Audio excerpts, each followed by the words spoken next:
El siguiente segmento tiene contenido o opinión. La entrevista en A Primera Hora. Analizamos los hechos del momento junto a sus protagonistas. 7:15 en la mañana. Rápidamente, antes de comenzar con la siguiente entrevista, nos había escrito al Twitter, acabo de ver el mensaje, Carlos Menéndez Aro. Preguntaba respecto de los arrendamientos, ¿se va a ayudar de alguna forma a los propietarios de domicilios? Hay mucha gente que ha trabajado toda su vida y son sus ingresos. En una primera revisión rapidito que he hecho, muy superficial del proyecto, el artículo 8 lo que dice es suspensión temporal de desahucio en materia de inquilinato durante todo el tiempo que dure el confinamiento mandatorio establecido por el gobierno nacional y hasta 60 días después de su conclusión no se podrán ejecutar desahucios a arrendatarios de viviendas por cualquiera de las causales establecidas en la ley de inquilinato, excepto en los casos de peligro de destrucción o ruina del edificio en la parte que comprende local arrendado y que haga necesaria la reparación, así como de uso del inmueble para actividades ilegales. Para que los arrendatarios puedan acogerse a esta suspensión temporal, deberán cancelar al menos el 20% del valor de cánones pendientes. Esta suspensión podrá extenderse en caso de que el arrendatario y arrendador acuerden por escrito un plan de pago sobre los valores adeudados. El acuerdo suscrito tendrá calidad de título ejecutivo. Esta suspensión no implica condonación de ningún tipo de obligaciones, salvo acuerdo de las partes en contrario. A propósito de la parte que tiene que ver con los arriendos que justamente nos consultaba Carlos Menéndez en nuestra cuenta Twitter. Muy bien. Otra reacción, tuvimos a Elira Villalba de la Revolución Ciudadana. Ahora vamos a dialogar con Fabricio Villamar, asambleísta de la provincia de Pichincha, independiente. Nos atiende ahora mismo por la vía telemática. ¿Cómo le va, doctor Villamar? Bienvenido, buenos días. Buenos días, Fabricio. Buenos días con todos quienes tienen la gentileza de escucharnos. ¿Cómo le cayó el envío de los dos proyectos económicos urgentes ayer a la Asamblea?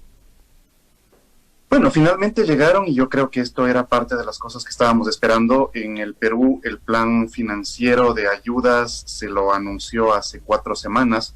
En Colombia más o menos lo mismo. Realmente lo que ha pasado en el Ecuador es triste, ¿no? Porque la capacidad de respuesta para poder salvar la crisis es parte de las cosas que la responsabilidad imponía. Sin embargo, ya está el proyecto, ahora tenemos que trabajar con él, ¿no? De acuerdo. De lo primero que ha revisado, ¿ha alcanzado a revisar algo de los proyectos en estas horas? Los proyectos llegaron ayer a las 8 de la noche, 8:30 más o menos se difundieron. ¿Ha alcanzado a revisar algo?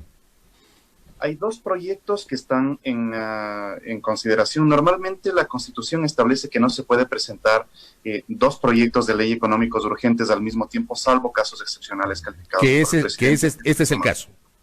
Que este es el caso. De tal manera que se envían 2 proyectos, el uno para el tema de las finanzas públicas y el otro respecto de todo el paquete de medidas por efecto de la pandemia.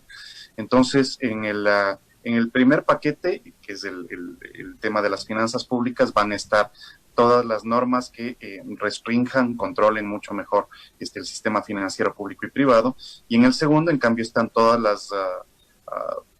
las prevenciones que se tiene para superar la crisis, desde un concurso preventivo de acreedores, las normas de aportación a un fondo específico de ayuda, los mecanismos de descuento para los funcionarios públicos y para los privados, en definitiva, todos los elementos para superar la crisis. Ahora, antes del envío, un día antes del envío de esos proyectos, ustedes tuvieron una larguísima sesión en la Asamblea Nacional. Escucharon durante 5 horas y media al ministro de Economía y Finanzas, Richard Martínez, y también intervinieron 18 asambleístas, si mal no recuerdo, entre ellos usted también intervino dentro de esa comparecencia, el ministro de Economía y Finanzas. Digamos, el ministro no habló de las especificidades, porque el proyecto recién llegó ayer, pero sí de los lineamientos generales. ¿Le convencieron a usted esos lineamientos generales esbozados por Richard Martínez en el curso de esa sesión legislativa? Sí, a ver, yo creo que esto requiere, Fabricio, un análisis anterior. Yo he advertido que los canales de comunicación entre la Asamblea y el Ejecutivo están rotos desde hace algún tiempo. El Ejecutivo ha evitado que la Asamblea cumpla con la función de control político y fiscalización para la época de la emergencia. Y yo he sido muy crítico respecto de esto por una cuestión, Fabricio, estamos en emergencia, nadie dijo que estábamos en dictadura, pues. Entonces, sí creo que hay que entender que aunque estemos en emergencia, la Constitución sigue vigente. Constitución que no ha sido nunca de mi agrado, pero es la Constitución con la cual la República tiene que funcionar y a nosotros nos toca respetarla.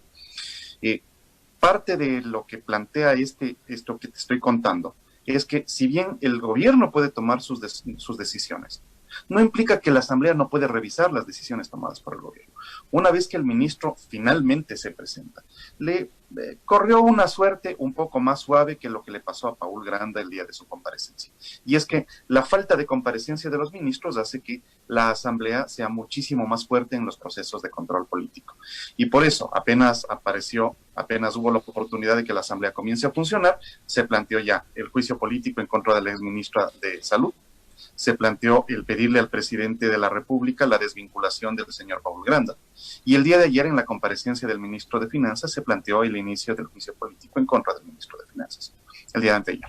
Entonces, sí creo que es necesario establecer eso como el marco en el cual se han desarrollado estas relaciones entre el Ejecutivo y el Legislativo, que son relaciones tensas.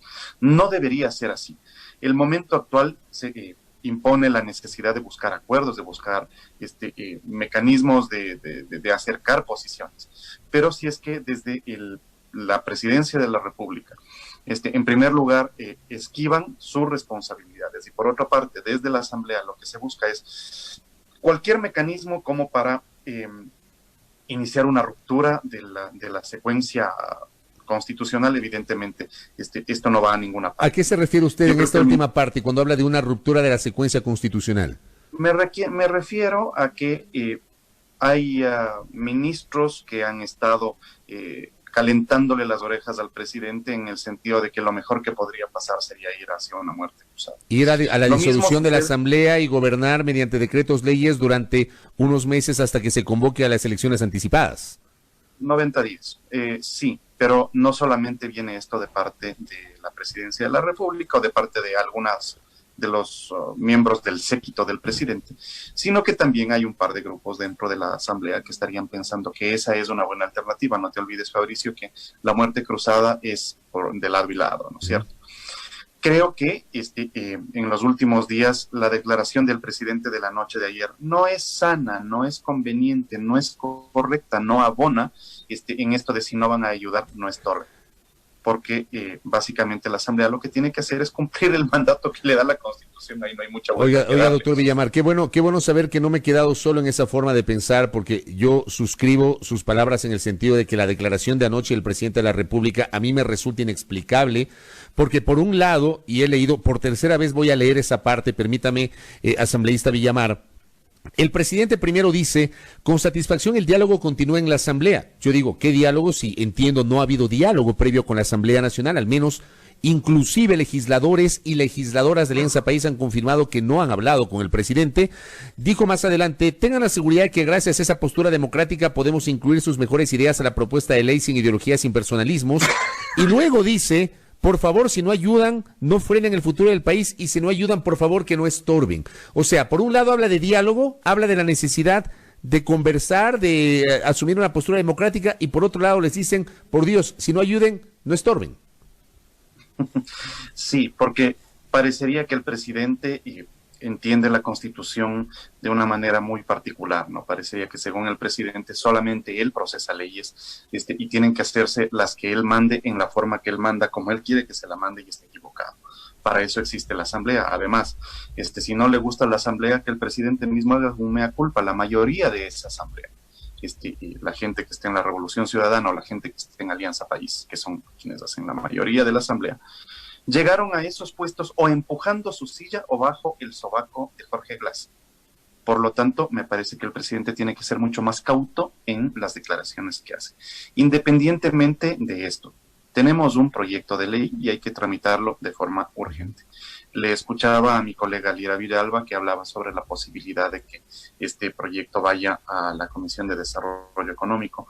Inicialmente se analizó la posibilidad de conformar una comisión mucho más amplia, ocasional, de todos. políticos, una comisión ocasional encargada de hacer esto. Un poco el problema es que la constitución de esa comisión sí nos tomaría al menos unos 5 días. Y es evidente que 5 días dentro de un trámite de 30 es un montón de tiempo. Por lo tanto, creo que esto va a llegar a la Comisión de Desarrollo Económico. Me faltan un par de elementos en la propuesta presentada por el presidente Fabricio. ¿Cuáles? El primero es, tú no puedes pedirles a los ecuatorianos que pongan plata para sellar las necesidades que tiene el gobierno en este momento, si es que como gobierno no das muestras claras también de ir acortando ciertos niveles de gasto que no abona, de gasto que no genera un valor agregado. Me parece que ese es un primer elemento que tiene que ser considerado. Por otra parte, porque creo que hay que ser suficientemente transparentes en esto, si es que el gobierno por su lado, en cambio, está intentando cerrar puestos que son dolorosos, hay casos de gente que va a pasar al desempleo, y la Asamblea en cambio insiste en conservar esos puestos. ¿Cómo vas a sostener? Es decir, la Asamblea no le va a decir al presidente que conserve 1000 puestos, pero ¿dónde está la plata? Entonces sí me parece que ahí tenemos un primer vacío. Y el segundo vacío es, tú no puedes pedirles a los ecuatorianos que den plata si es que desde el gobierno tampoco haces un esfuerzo para impulsar, por ejemplo, la ley de extinción de dominio, que yo voy a plantear que sea incorporada como un capítulo de esta ley. Es decir, si parte de los recursos que tú podrías obtener para paliar la crisis o para el sostenimiento del empleo o para encontrar albergues para las personas afectadas, está precisamente en ir detrás de las fortunas mal habidas. Y el gobierno no da una señal en ese sentido. No es una buena señal tampoco. O sea, tienes que hacer un momento de lucha frontal también contra la corrupción de este momento de procesar esta ley. Esas son las dos observaciones que me parece que le faltan a esto. Y tal vez valga la pena encontrar ahí un vacío que están poniéndole en el uso de la seguridad social en los mecanismos de desempleo. Mira, se está planteando que los recursos, cuando una persona ha sido desvinculada por parte del seguro, sean entregados a los 7 días de que la causa de desempleo surgió. Y no a los 60 días. Y no a los 60 días. Pero había un espacio previo, pues, Fabricio, y es la posibilidad de que la persona continúe trabajando, pero que la remuneración de un tiempo determinado, de 3, 4, 5, 6 meses, sea pagada por la seguridad social para sostener el puesto de trabajo. Y que luego el empleador pueda devolverle a la seguridad social esos valores. Entonces, habrías logrado darle un respiro económico al empleador, habrías conservado la fuente de empleo, habrías utilizado recursos que normalmente tienen que estar en la seguridad social y que van a ser repagados en el tiempo. Me parece que ese es otro elemento sobre el cual se tiene que trabajar. Estos elementos que usted menciona pueden ser incorporados por los legisladores en el curso del debate, en el curso de la construcción de los informes para primero y segundo debates. Sí, si es que logramos tener un acuerdo también con el Ejecutivo. No, con el Ejecutivo ya no, pues el Ejecutivo hizo lo suyo mandando el proyecto de ley económico. Pero usted sabe que hay, por ejemplo, temas que por su sensibilidad, por el tema de que tienen que ver con ingresos o con egresos de recursos, hay que tener un acuerdo mínimo con el Ejecutivo, que luego tendrá la capacidad de colegislación. Pero es que ese es el problema, Fabricio, es decir, durante los últimos 13 años lo que ha sucedido es que el Ejecutivo manda el proyecto y además influye en su debate y después además influye en el veto, lo cual termina siendo incorrecto. Esta es una muestra clara de cómo tienes una injerencia del Ejecutivo en el Legislativo. Pero bueno, esa ha sido la práctica sobre la cual se ha movido el relacionamiento de la Asamblea durante los últimos 13 años. Tengo la sensación de que se puede plantear temas en el proyecto de ley económico urgente. Se contará con la asistencia de la gente del Ministerio de Finanzas, de la gente del SRI, de aduanas, que a propósito no veo que estén topadas aquí, pero de acuerdo a mi colega Héctor Muñoz, ahí hay una propuesta interesante para lograr frenar la evasión tributaria en aduanas, que podría ayudar en mucho esto, ¿no? Es decir, voluntad para salvar el bache existe. Iniciativas han entrado de varios sectores. Hay voluntad para mantener la cadena de pagos. Hay ciertos dislates, hay ciertos errores conceptuales en el proyecto de ley que presenta la Presidencia de la República que pueden ser mejorados durante el debate. Déjame plantearte uno. Por favor.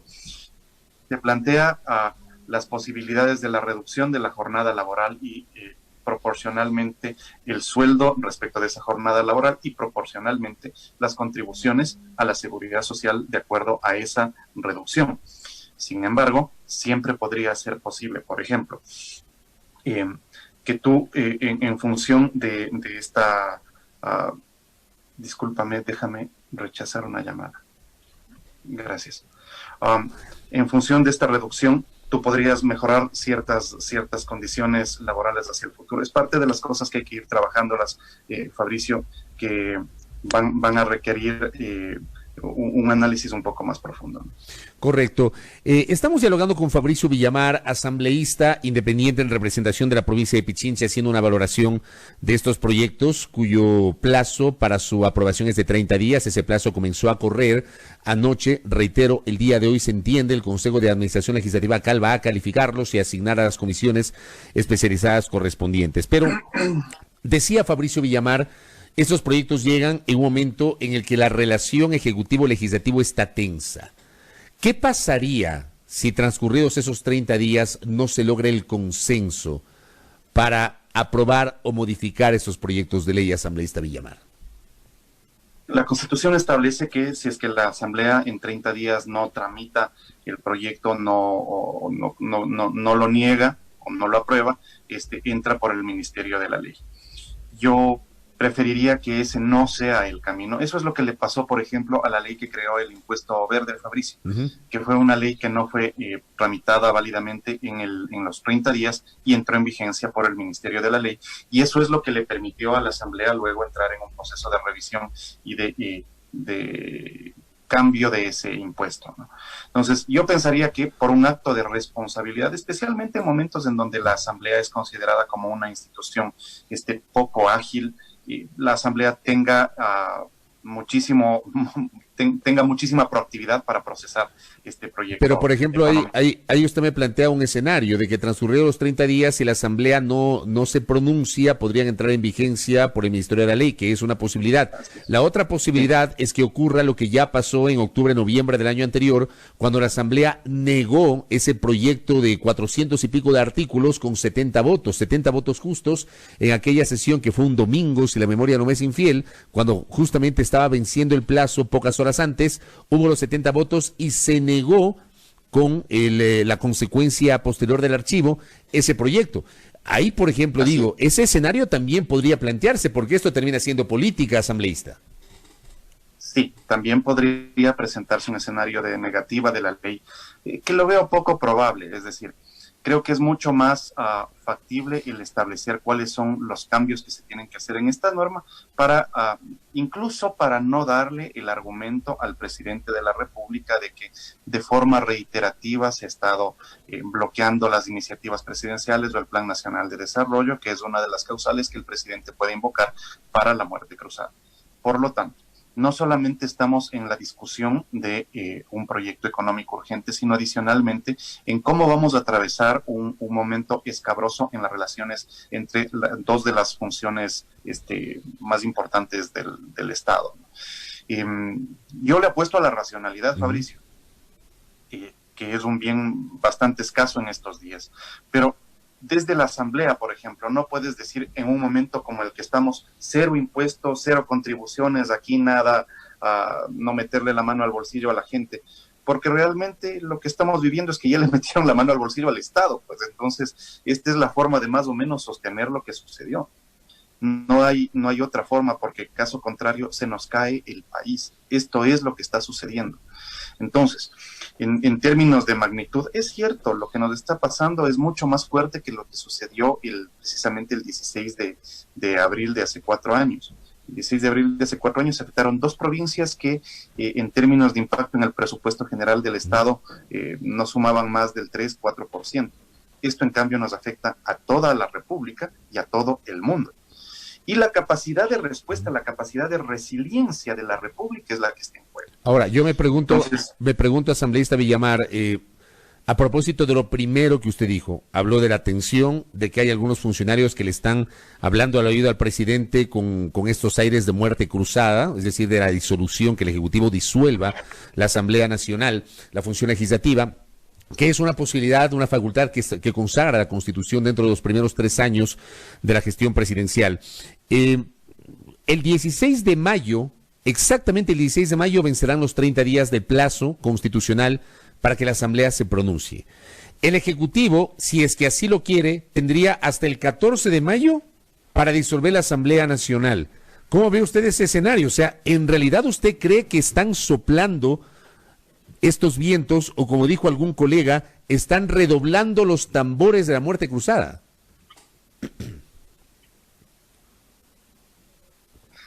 Puede ser, pero ya te digo, déjame, para las personas que tienen la gentileza de escucharnos, déjame hacer un poquito del análisis de qué es lo que eso implica. La muerte cruzada, ya sea que la inicie la Asamblea y el Presidente de la República, pasa porque 7 días después de tomada la resolución, si es que la inicia la Asamblea, que necesitaría las 2/3 partes para mandarle al presidente a su casa, o el presidente de la República inicia el procedimiento para mandarle a la Asamblea a su casa. 7 días después tiene una convocatoria a elecciones que se tienen que realizar dentro de 90 días para la terminación del periodo.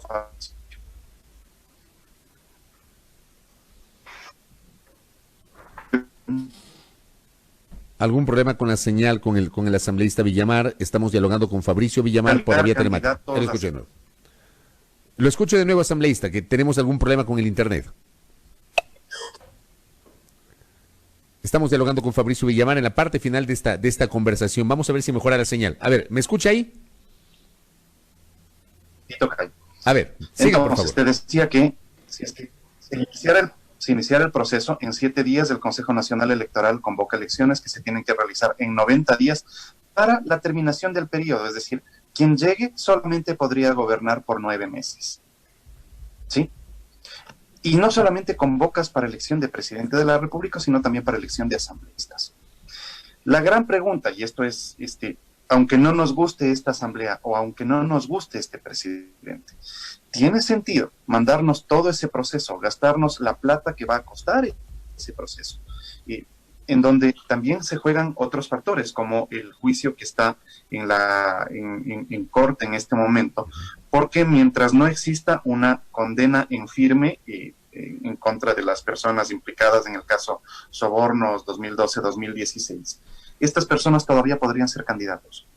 ¿Tiene sentido entonces mandarnos este proceso en estas circunstancias, con los costos que hay, con un Estado quebrado, para gobernar 9 meses, en donde el gran beneficiado sería la persona que tú crees que podría ser beneficiado, o tiene sentido más bien racionalizar la acción del Ejecutivo y del Legislativo para poder salir del bache en este momento? Y esa es la gran pregunta. No sé por dónde vaya a venir el gobierno, entiendo más o menos por dónde están los criterios de mis colegas asambleístas, pero creo que al final el camino es la aprobación de esta ley con los cambios. Hace un momento recibí un mensaje de una distinguida seguidora que preguntaba si es que en un proyecto de ley económico urgente se pueden realizar cambios. Sí, claro que se pueden realizar cambios. Esa es la función de la Asamblea. Es decir, el presidente es el que tiene la capacidad exclusiva de presentar proyectos económicos urgentes, ¿ya? Pero la Asamblea tiene la capacidad también de modificarlos y pasarlos nuevamente al presidente de la República. De acuerdo. Doctor Villamar, gracias por el tiempo y por esos minutos que nos ha concedido para dialogar con usted sobre los temas de la política. Muchas gracias.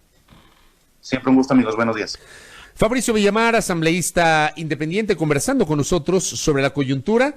Tuvimos 2 visiones, 2 visiones para que ustedes, amables oyentes y televidentes, las puedan valorar, las puedan discriminar, las puedan analizar. Lira Villalba, de la Revolución Ciudadana; Fabricio Villamar, asambleísta independiente; Lira Villalba, de Tungurahua; Fabricio Villamar, de la provincia de Pichincha, con visiones distintas para la valoración de nuestro público. 7 de la mañana con 39 minutos en A Primera Hora.